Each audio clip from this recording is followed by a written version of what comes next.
Hi guys, welcome to RVA channel. இன்னைக்கு நம்ம வீடியோல ஒட்டக சிவிங்கியை பத்தி பார்க்க போறோம். வாங்க வீடியோக்குள்ள போலாம். ஒட்டக சிவிங்கியானது ஆப்பிரிக்காவில் காணப்படும் பாலூட்டியாகும். இது பூமியில் மிகப்பெரிய ரூமினன்ட் ஆகும். உலகின் மிக உயரமான விலங்கினமும் இதுதான். இது ஆர்டியோடாக்டைலா வரிசையில் உள்ள ஜிராஃபிடே குடும்பத்தில் இரண்டாவது வகையாகும். ஆண் ஒட்டக சிவிங்கிகள் 16 முதல் 18 அடி உயரமும், அதாவது 4.8 முதல் 5.5 மீட்டர் வரையும் 900 கிலோகிராம் வரை நிறையும் கொண்டவையாக வளர்கின்றன. பெண் ஒட்டக சிவிங்கிகள் ஆண் சிவிங்கிகளை விட உயரத்திலும் நிறையிலும் குறைந்தவையாக உள்ளது. இது நீண்ட நீல நிற நாக்கினை கொண்டவையாக உள்ளது. இதன் முன்னங்கால்கள் பின்னங்கால்களை விட 10% நீளமானவை. இதன் இதயம் 10 கிலோகிராம் நிறையுடையதாக உள்ளது.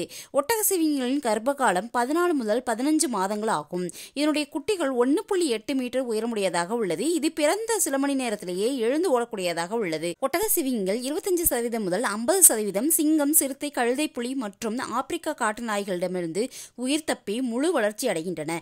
ஒட்டக சிவிங்கிகள் 9 கிளைகளை கொண்ட ஒரு இனம் ஆகும். ஆண் ஒட்டக சிவிங்கினுடைய எடையானது 1930 கிலோ, அதாவது 4250 பவுண்டுகள் ஆகும். பெண் ஒட்டக சிவிங்கினுடைய எடை 1180 கிலோ, அதாவது 2600 பவுண்டுகள் ஆகும். இது மணிக்கு 50 கிலோமீட்டர், அதாவது 31 மைல் வேகத்தை பல கிலோமீட்டர் வரை ஓட முடியும். ஒரு மணி நேரத்திற்கு 60 கிலோமீட்டர், அதாவது 37 மைல் குறுகிய தூரத்தை அடைய முடியும். 26 ஆண்டுகள் வரை ஒட்டக சிவிங்கினுடைய ஆயுட்காலமும் ஆகும். இதனது பார்வை திறனானது 1 கிலோமீட்டர் தொலைவில் ஒரு விலங்குகளை கண்டுகொள்ளும். இதனுடைய நாக்கானது 5.3 சென்டிமீட்டர் வரை வளரக்கூடியதாக உள்ளது. ஒட்டக சிவிங்கி இந்திய துணைக்கண்டத்தில் 15 12 மையாவில் தோன்றியது. கார்ல் லின்னியோஸ் முதலில் 1758 வாழும் ஒட்டக சிவிங்கிகளை ஒரு இனமாக வகைப்படுத்தினார்.